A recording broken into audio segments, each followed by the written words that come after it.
Teehee Maccaroni wanders the countryside with a unique road of wonders powered by magic shoved up his anus. And he casts the Rod of Wonders by diddling his penis. Hey, what's up everybody, it's SkyDieRay here and welcome to another D&D memes video. Wait, no, it's green text. Hey, what's up everybody, it's SkyDieRay here and welcome to another D&D green text video. I hope you guys are doing great today. Before jumping into this video, I just want to remind you to consider subscribing to the channel if you haven't already. And if you are, then thank you so much. Maybe leave a like on the video to help with the engagement. And with that being said, I hope you enjoy it. When redemption succeeds. Sometimes, your DM pulls off such a masterstroke that you have to hand it to him. Like the build up to a good joke, the punchline makes it. Our campaign's secondary villain was a misanthropic sorceress who made a pact with devils in return for an artifact called the Lich's Claw to pull off several parts of a complicated ritual. We fought her, defeated her, and hacked the claw off. However, the party's cleric refused to kill her because she was hot, and insisted that we give her a chance at redemption. Whatever, I'm sure he's living out his man-child fantasies, we've all been there. So we leave her at a good church, carefully monitored, and over the course of the campaign, the cleric visits her. The removal of the corrupting artifact actually seems to help her, and she gradually comes to understand why what she was doing was wrong. But let's not kid ourselves. The cleric wasn't doing it because he genuinely wanted to save a soul, he was doing it because she was hot and he wanted to cum.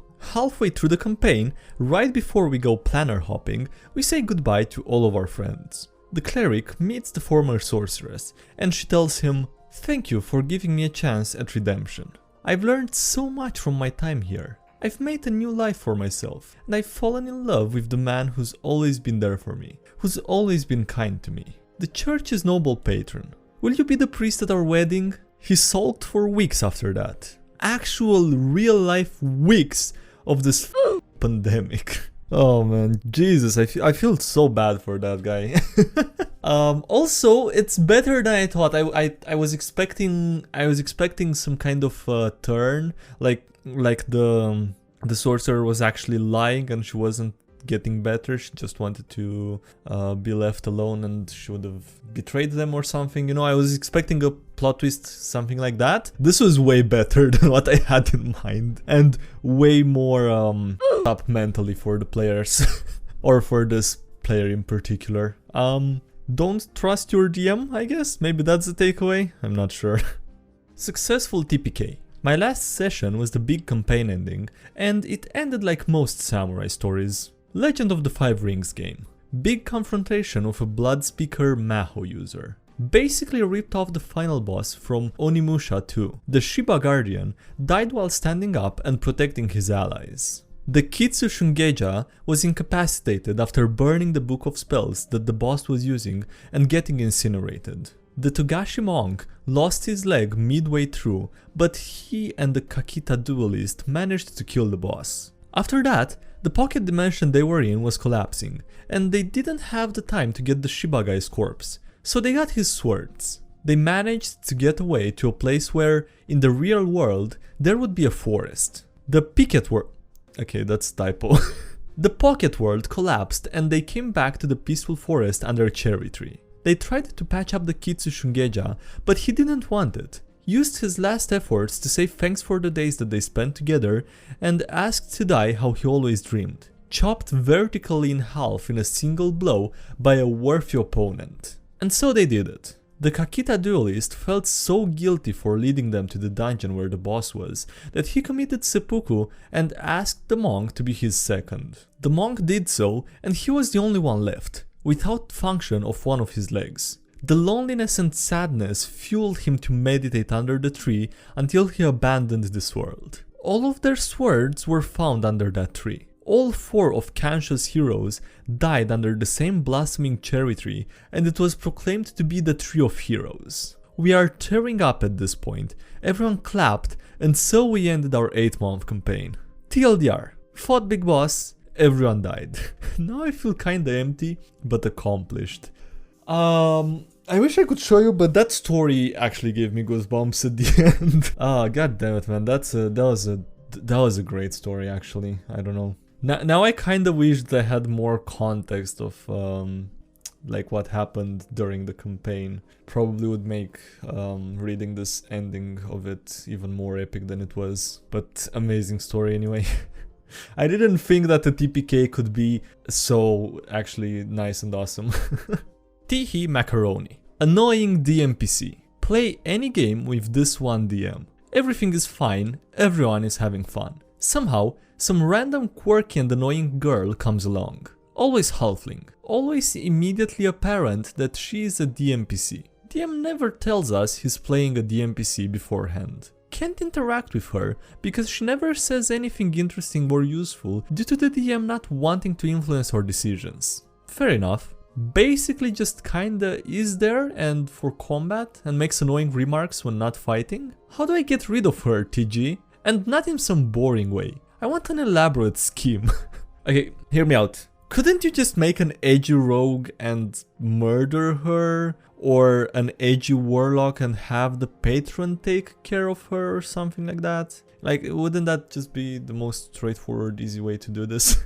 This one DM, who is a forever DM, wants to have an innocuous little fun character hang around with the party and doesn't influence decisions in any meaningful way. Anon, a forever player, gets annoyed and wants to make the DM have less fun. I understand where you're coming from here, and maybe I'm being a bit mean, but just the same character so many times, it's getting grating. I do actually DM games for this person as well, so it's not like they're starved to actually playing games. Just kill her. Frame her for a crime she didn't commit and get her jailed or executed. What's so annoying about that though? He's not self-inserting, he's not making the character the protagonist, it's just kinda there to help with combat and maybe comedic relief. Just let the man have his little quirk. It doesn't sound like it hurts anything. Or you know, the classic adult way of handling it. Talk to your GM about it, don't be a Teehee Maccaroni is the bane of my existence. Every campaign that my GM runs inevitably at some point involves running into an NPC named Teehee Maccaroni, who the GM affectionately describes as an epic level sorcerer who's also a nudist gnome. Teehee Maccaroni wanders the countryside with a unique road of wonders powered by magic shoved up his anus. And he casts the Rod of Wonders by diddling his penis. Seriously? Okay. Am I reading this? Am I finished? I guess I'm too invested in this at this point. He says nothing but his own name in different inflections, and the phrase, "I like the good berry, gimme the good berry." The GM thinks it's hilarious to have this character show up during the middle of encounters that we're struggling at and start j***ing off magic everywhere. But the worst part is his chant. He wanders around chanting his name, so when he's about to show up, the GM will start low. Teehee Maccaroni Maccaroni, Teehee Maccaroni Maccaroni, and then get louder and louder until he's shouting Teehee Maccaroni Maccaroni, Teehee Maccaroni Maccaroni, and the table loves it. The other guys I play with think this is the best. Teehee Maccaroni has been our table's de facto inside joke, our signature running gag for 6 years now. When that chant starts up, everyone else joins in like a ritual. The whole table is expected to start chanting Teehee Maccaroni Maccaroni by the end. And every time I refuse because this is some embarrassing circa 2002 Penguin of Doom, it's always the same thing. There goes Anon again. No fun allowed around Anon. Anon just a big grouch who's getting angry because we're making him touch Teehee Maccaroni's penis again. Why won't you just let us have fun with this character? He's just here for damn fun, you stick in the mud. This are all over 25 years old. Teehee Maccaroni is going to be the death of me. That's so funny. Okay, dude. Not gonna lie, I think I would love to have at least a few, you know, campaigns where I encounter Teehee Maccaroni. Become the law. If the lawful versus chaotic spectrum is all about personal rules rather than societal ones, doesn't that mean it's perfectly possible to be a lawful good rogue thief? What the hell is a rogue thief? If you mean a rogue, then yes, absolutely. Robin Hood in many ways can be considered a lawful good rogue. He stole from those abusing their power to give to the poor. but did so in line with how the actual system was intended. Once the rightful king returned, he followed the laws as they were intended. What the hell is a rogue thief? Well, it's a rogue with the thief archetype. Everything is a clue, bro. Playing 5th edition Circle of the Moon, cringe furry druid. Group has Hick, -2 int ranger from the hinterlands and the halfling rogue. First mission, investigate local missing person. Follow tracks to a deserted elven temple. It's filled with gobos. Dispatch the first few outside the entrance and descend into a large room with an elven statue in the middle, holding a large white bowl. The rogue sees the giant bowl and notices that it's empty. Brain expansion.jpg. Declares that he's figured it out. Runs back outside and tries to haul the dead gobos inside. This takes a while cause he's a halfling. The DM of course lets him slowly climb up the 12-foot tall statue with gobo body in tow. Rogue reaches the top of the outstretched bowl, lowers the body's neck over the bowl and slits its throat. The player then beams as he looks at the DM expectantly. I think the word you're looking for is expectantly. The player then beams as he looks at the DM expectantly, awaiting. You pour the blood of the goblin into the bowl. The bowl is now half full of goblin blood. Nothing happens. Brain expansion 2 electric bungaloo.jpg. Goes and gets a second gobo and does the same thing. The bowl is now overflowing with goblin blood. The player expresses the most disappointed face I've ever seen on him.